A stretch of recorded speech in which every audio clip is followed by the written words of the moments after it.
Boa noite, estamos começando mais uma edição do programa Band Entrevista e neste sábado estaremos conversando aqui com o Lucas Rosolini, que é presidente do Conselho de Arquitetura e Urbanismo do Ceará. Lucas, boa noite, muito obrigado pela sua presença aqui no Band Entrevista. Queria que você explicasse aí primeiramente o que é o CAU, Conselho de Arquitetura e Urbanismo, qual é a função dele aí para realmente o desenvolvimento aí tanto da arquitetura como do urbanismo aqui no Ceará. Tá, boa noite, Rogério. Obrigado pelo convite. O conselho agradece. Os conselhos, né? Todo conselho profissional, na verdade, existe para regulamentar a profissão. O que isso quer dizer? Ele vai saber se aquela profissão está sendo devidamente exercida ou não. Então, ele é uma autarquia federal. Então, por exemplo, casos de... sabemos que, por exemplo, um órgão público não executou devidamente as reformas em um certo bairro, por exemplo. E houveram denúncias e houveram entidades interessadas em saber mais sobre isso. O conselho ele pode servir como orientador para esclarecer se essa denúncia ou se esse problema aconteceu realmente ou não. Então, o CAU está sempre em articulação junto com o Ministério Público, prefeituras, governo do Estado, como orientador dessas questões, se o exercício da arquitetura foi prestado corretamente ou não. Ô Lucas, o arquiteto é um profissional que ele atua exatamente na realização, na confecção de projetos. E tem muita gente que confunde a função do arquiteto com a função do engenheiro. Sim, Há esse choque vamos dizer, de responsabilidades, por exemplo, na execução de uma obra? Sim, na verdade, o CAU, ele saiu do CREA já tem 10 anos, né? É tanto que o A de CREA era arquitetura, engenharia e arquitetura. E o CAU saiu e realmente nós temos áreas de sombreamento. Nós, por exemplo, na construção civil, digamos, arquitetura de pequena escala, arquitetos e engenheiros compartilham quase todas as mesmas atividades. É a partir do aumento da complexidade que a gente vai começar a realmente se especializar. Ou seja, a gente tem no Brasil só 15% da população que teve acesso a um arquiteto ou um engenheiro. Outros 85% não teve. Então, ainda assim, com essa área de sombreamento, a gente não consegue assistir toda essa população, que a gente precisa assistir. E nós temos atribuições parecidas, como construção. O arquiteto pode construir? Pode.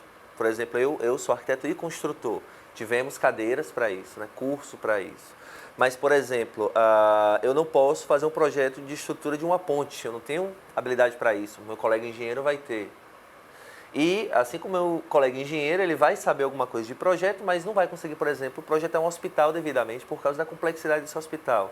Ou de um museu, ou até de um centro administrativo, que você exige muitas funções, acessos.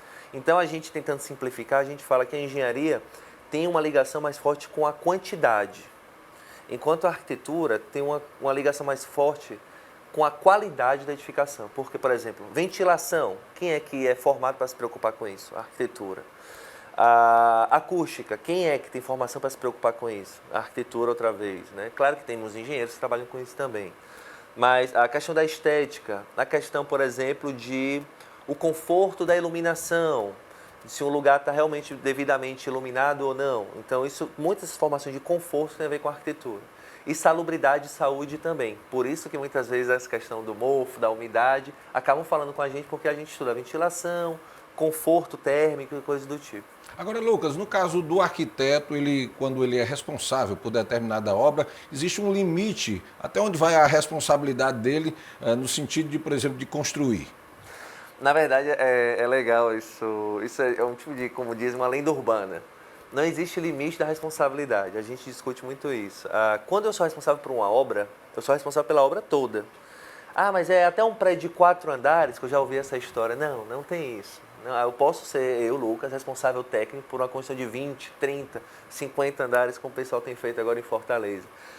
Mas aí vem a pergunta, eu tenho essa atribuição, que é essa possibilidade de fazer isso, mas eu tenho a competência? Aí vem a ética, né? Eu tenho que saber se eu sou realmente competente para fazer isso ou não. Então, Lucas, eu não me declaro competente para ser responsável por uma obra de 20 andares. Eu não me acho que tenho essa competência. Por mais que eu tenha essa atribuição dessa atividade. Mas legalmente é possível? Legalmente é possível. Antigamente, quando tinha poucas escolas de arquitetura e de engenharia, as disciplinas se confundiam. Tanto que, por exemplo, o plano urbanístico de Fortaleza, os meus planos de urbanismo foram feitos por engenheiros, né? Antes mesmo de existir escola de arquitetura. E existem arquitetos hoje, principalmente dos anos formados nos anos 70, 80, que tinham uma ligação muito forte com a construção. Então, hoje nós temos arquitetos que têm essa especialidade, essa ligação canteiro muito forte. Por quê? Porque tinha pouca gente para estar ali naqueles canteiros. Então, todo mundo acabava fazendo tudo. E no caso do conselho, o CAL, como é que ele atua exatamente para tentar disciplinar e, inclusive, orientar, vamos dizer, o profissional aí no seu dia a dia do trabalho? Pronto, o CAL ele controla o exercício da arquitetura, né? Seja bom ou ruim. Então, a gente está envolvido nas questões quando um arquiteto, por exemplo, trabalha mal, que aí ele entra no código de ética, a gente vai para o nosso código de ética, então ele tem um julgamento ético. Por exemplo, um arquiteto que copiou o projeto de um outro arquiteto, foi plágio, aconteceu esse caso recentemente. Ele vai ser julgado na nossa comissão de ética. Mas também existem pessoas que fingem que são arquitetos. Por exemplo, a gente tem alguns processos rodando na justiça contra pessoas que se fingem que são arquitetos, se dizem arquitetos. É um exercício ilegal que chama. Exercício ilegal da profissão, que isso tem na medicina, tem na odontologia, tem no direito, tem em todo lugar. O exercício legal é muito perigoso, porque, como eu te disse, um arquiteto ele pode construir. Imagina que alguém que não sabe construir diz que pode construir. Então, quando o médico atende uma pessoa, ele pode causar, infelizmente, a morte de uma pessoa, numa construção você pode causar ainda mais, né? Se alguém diz, por exemplo, não precisa de tanto ferro aqui não. Aí aquela pessoa que não é da profissão, que está se passando, ela vai dizer, não, é verdade, não precisa não. Mas você não vai conseguir ir atrás dela porque ela não tem ela não é registrada em nenhum conselho, ela pode desaparecer tão facilmente, aquela construção pode cair, e aí? Como é que você vai provar? E normalmente os conselhos acabam sendo acionados, né, Lucas, quando exatamente ocorre um problema, um acidente. A gente teve aqui em Fortaleza aquele caso do edifício André, Sim. em que depois, vamos dizer, que o prédio desabou e causou a morte de muitas pessoas, a sociedade, de maneira geral, vai para cima ali para cobrar uma questão, uma explicação como é que uma construção daquela chega ao limite de simplesmente ruir e causar a morte de várias pessoas. Sim. Esse trabalho, ele deve acontecer de forma preventiva, né? Sim, não, com certeza, preventiva. Tanto que a gente tem tentado, né, essas participações na imprensa, exatamente tentar educar a população para que elas contratem profissionais habilitados, né? Pessoas com preparo para isso, porque infelizmente a gente fala também, tem essa cultura do menor preço, tanto no poder público como no privado, né? O menor preço muitas vezes é associado como o melhor, mas a gente tem que pensar que junto com o menor preço, a gente tem que lembrar daquela frase, nenhum almoço é de graça. Alguém que está cobrando menos, ele vai ou ganhar de alguma outra maneira, ou ele vai trabalhar menos também. Não vai, talvez não prestar o serviço devidamente. Claro que a gente tem que buscar sempre o melhor preço, pesquisar, buscar referências, mas, por exemplo, no André, o que a gente ouve falar, o que a gente sabe, foi infelizmente um profissional recém-formado, que estava ali tentando pegar seu primeiro serviço, um dos seus primeiros serviços, e não tinha muita experiência naquilo. E muito provavelmente o condomínio aprovou esse menor orçamento. Então a gente tem que tomar muito cuidado de avaliar junto a técnica também. Agora, em relação a essa questão da própria fiscalização do trabalho do profissional, hoje vocês têm quantos associados? Como é que se dá esse acompanhamento do trabalho do profissional da arquitetura? Pronto, no Ceará nós temos ao redor de 4.700 arquitetos registrados no Conselho, né? Alguns até se formam e não se registram, mas claramente, se você não se registra, você não pode atuar. Assim como o Conselho de Medicina, como qualquer conselho, a pessoa tem que estar registrada. A gente tem a fiscalização online, que hoje as mídias sociais ajudam a fiscalização de certa maneira, porque as pessoas querem mostrar seu serviço. Então a gente já identificou diversos não arquitetos atuando dessa maneira, né? E a gente pede muito para as pessoas fazerem denúncias, porque uma denúncia já é, digamos, metade do caminho andado, porque as chances de ter realmente, né, o fato existir numa denúncia é mais alta do que a gente ter um fiscal rodando de carro pela cidade procurando construções irregulares. Nós fazemos isso ainda, mas a gente tem tentado desenvolver e melhorar a fiscalização de maneira mais eficiente. Agora, como a população, no caso, pode ajudar? Vai fazer uma reforma, vai fazer uma construção, procura o CAL, porque é como você acabou de dizer aqui, a oferta muitas vezes assim de trabalho é grande, e ali quem vai fazer aquele trabalho de reforma ou vai construir alguma coisa, sempre tem ali a oferta de alguém para executar o serviço, né? Exato. A gente tem até no nosso site, a gente tem uma aba que se chama Ache um Arquiteto, né? Ali você pode buscar por cidade, até mesmo por nome, até para verificar se aquela pessoa que se diz ser arquiteto é arquiteto ou não.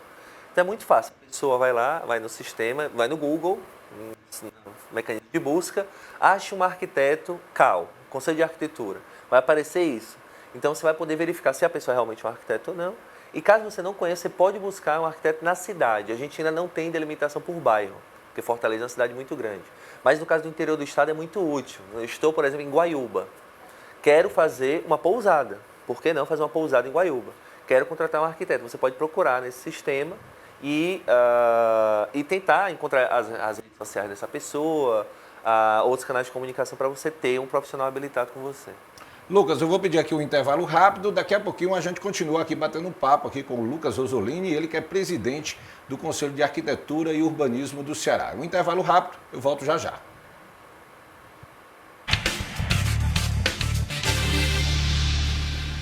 Estamos de volta com o programa Band Entrevista, hoje conversando com o Lucas Rosolini, que é presidente do Conselho de Arquitetura e Urbanismo do Ceará. Lucas, no bloco passado a gente falou muito sobre essa questão da fiscalização, como é que o CAL atua exatamente na fiscalização de obras.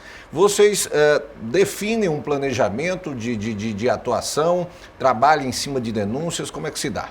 Isso, então o Conselho estimula, né, todo o Conselho estimula a questão da denúncia porque quando você tem uma denúncia, você já parte de um ponto mais avançado, ou seja, que a chance daquela denúncia verificar, né, realmente constar, ter um fato que deve ser fiscalizado, são mais altas do que simplesmente a gente ter um fiscal, um funcionário rodando de carro pela cidade buscando essas obras. Então, hoje, com as ferramentas que a gente tem digitais, de câmera digital, de celular, GPS e tudo mais, a gente consegue fazer mapeamento e a gente até já sabe quais são as zonas que costumam ter mais incidência de obras ilegais ou não. Por exemplo, eixos de expansão da cidade, né? Lá tem muitas obras, então a gente costuma fiscalizar mais nesses lugares. E a gente também tenta entrar em contato com as pessoas também, não só da capital de Fortaleza, mas do interior do estado, porque a gente sabe que lá tem menos fiscalização, seja por prefeituras, seja por conselhos de fiscalização, conselhos que ordenam isso, e a gente precisa da ajuda dessas pessoas, porque realmente o estado é muito grande, a gente tem poucos fiscais, temos poucos fiscais, todo conselho tem poucas pessoas para vigiar todo o território. Então, quando você tem uma pessoa que denuncia, que tem mostra um caminho para a gente chegar, é mais eficiente. Como eu falei antes, né, a questão da eficiência é muito importante para a gente, para reduzir gastos e ter maior retorno. O Conselho ele é responsável pela fiscalização de obras tanto na capital como também no interior, né? Exato, em todo o estado. Em todo o estado. Hoje, os profissionais que atuam, existem os profissionais que estão devidamente cadastrados, sim, mas você me falava em off que há, como exemplo de outras profissões, também muita gente que pratica o exercício legal da profissão. Né? Sim, a questão do exercício legal é um problema grave que a gente tem, que são pessoas que se passam por arquitetos, ou por engenheiros, ou por construtores devidamente registrados. Então a gente ainda tem um pouco uma cultura, tem um ponto ruim na nossa cultura da autoconstrução. Isso quer dizer o quê? Durante muito tempo, os governos, né, os órgãos, não assessoravam essas pessoas para que elas tivessem uma construção orientada. Então, muitas pessoas começaram a fazer o quê? Por sobrevivência, elas tiveram que aprender a construir. Então, chamava o primo, chamava o amigo, o pedreiro da vizinhança para fazer a própria casa sem orientação. Existe hoje uma lei federal, na verdade já existe há mais de 10 anos, é de 2008, que é a Lei Federal 11888, de 2008, que ela garante que as pessoas tenham assistência técnica gratuita pela prefeitura para construir suas casas, famílias de baixa renda. e muitas prefeituras não cumprem. A gente tenta sempre sensibilizar as prefeituras para que isso seja feito, porque a gente tem visto agora, com as chuvas, os problemas de que construções feitas indevidamente, em locais irregulares, em locais instáveis, muito provavelmente ela não foi assistida por um engenheiro nem por um arquiteto, e essa obra, infelizmente, durante a época da chuva, a gente tem visto que vem acontecendo, obras feitas indevidamente. Isso é culpa das pessoas? Não é exatamente culpa das pessoas que construindo naquele local, porque essas pessoas têm o direito de terem assistência técnica gratuita e elas não estão tendo. Então elas têm que sobreviver e viver em algum lugar. Agora, para a gente tentar desmistificar um pouquinho sobre essa questão dos custos, né? Hoje é caro pagar um profissional da área de arquitetura para elaborar um projeto, para poder executar uma obra? Pronto, realmente não. Na verdade, quando você tem um projeto, você tem mais economia. Por exemplo, um banco, ele quer retorno. Então, todo banco exige um projeto para aprovar um empréstimo para a construção. Porque esse projeto indica um plano que será seguido, que não vai ser feito no improviso. Não haverão, por exemplo, imprevistos. Haverão imprevistos, sim, mas muito menores do que se você não tiver um plano a seguir, como em tudo na vida. Então, se você tem um projeto, uma construção, sem um projeto, na verdade, ela chega a custar 30% a mais do que uma construção que teria um projeto. Aí você pensa, mas eu estou economizando com o projeto de arquitetura.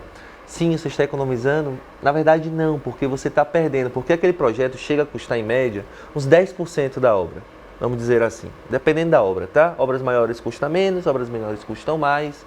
Então, se você gasta, na verdade, 400 mil numa construção sem projeto, você poderia ter gasto aí talvez 300 mil com essa mesma construção e pagando o projeto. Então, na verdade, você quis economizar, mas você foi prejuízo, porque você não teve planejamento, teve desperdício de materiais, não teve alguém que fiscalizasse a mão de obra, não teve alguém que garantisse a qualidade do material. O acompanhamento da obra é fundamental, né? Fundamental, que muitas pessoas acham que elas mesmas podem acompanhar. Mas é a mesma coisa de você comparar com a operação. Você falar, não, eu vou operar aqui, eu me viro, é só uma torção, eu consigo aqui cortar e ver a torção e fazer um ponto. Assim, se existe uma formação de mais de 5 anos para isso, quer dizer que isso não é fácil, que você não pode aprender sozinho.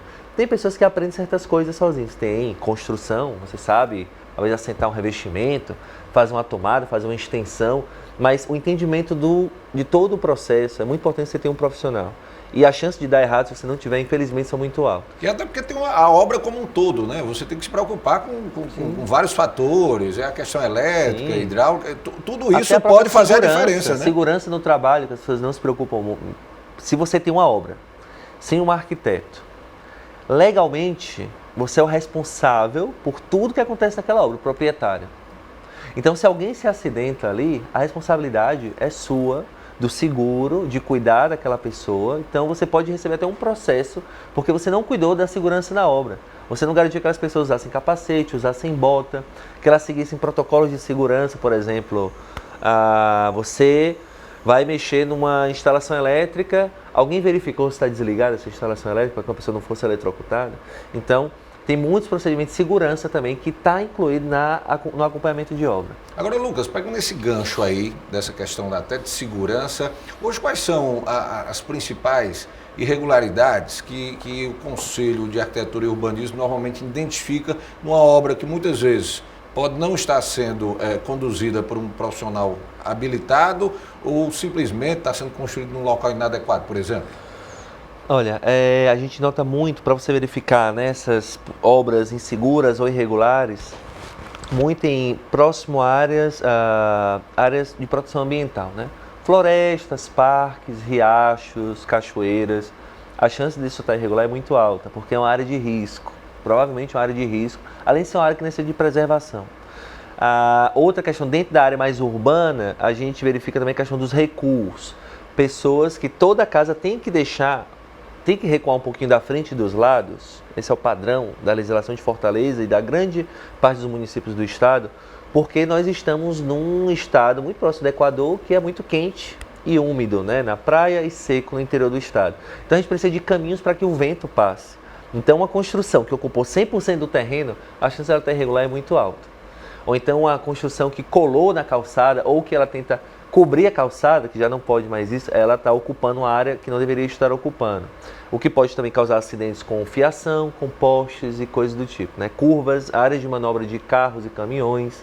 Então, uma pessoa que ocupa 100% do terreno, a chance de estar irregular é muito alta. Fortaleza é uma cidade grande e que já teve sérios problemas relacionados a áreas de risco. Aqui, por exemplo, o CAU acompanha, tem um diagnóstico aqui em relação a essa questão de áreas onde a própria população resolve construir por conta própria e que gere riscos, a exemplo do que está acontecendo no litoral paulista aí, de cair uma forte chuva e venha causar problemas semelhantes ao que aconteceu lá em São Paulo? Por mais que a gente, a prefeitura tenha feito avanços nos últimos anos, eles ainda são muito lentos, porque Fortaleza, a capital Fortaleza, ela tem, agora o número exato não tenho em mente, mas mais de metade das construções da cidade são irregulares. Por mais que a gente se movimente em certos bairros ou em certos eixos de circulação que as coisas podem parecer mais ordenadas, temos ainda bairros inteiros mais escondidos, digamos assim, onde as pessoas que residem ali, que realmente conhecem aquele local, eles são irregulares em grande parte. Então, isso daí é uma conta que a gente tem que passar especificamente para a prefeitura, porque de acordo com a legislação federal, cabe à prefeitura gerir o espaço urbano, ela que vai saber o que fazer e o que não fazer. Então, quando você tem mais de metade do território fora, irregular, isso quer dizer que a prefeitura não está dando assistência a essas pessoas, ou então que ela não está fiscalizando devidamente, ou que ela não está fazendo o seu papel, que é regular o território urbano. Então a gente precisa, Fortaleza tem muita condição irregular e muito provavelmente por causa disso, dessa falta de orientação das pessoas por parte do poder público.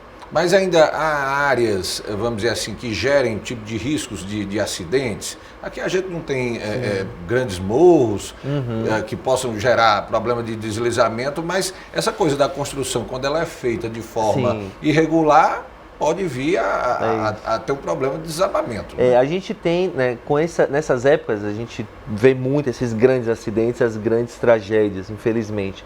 Mas tragédias acontecem todo dia individualmente, em pequenas construções que não foram feitas devidamente. E elas não ganham muito espaço porque é uma pena, mas parece que estão virando rotina. Isso não era para virar rotina. Cada casa daquela que cai acaba com a vida de uma família, acaba com a vida de 4, 5, 6 pessoas talvez. Acaba com a vida, não estou falando necessariamente tem que falecer, mas imagina a sua casa, Rogério, de repente no outro dia você não tem mais a sua casa.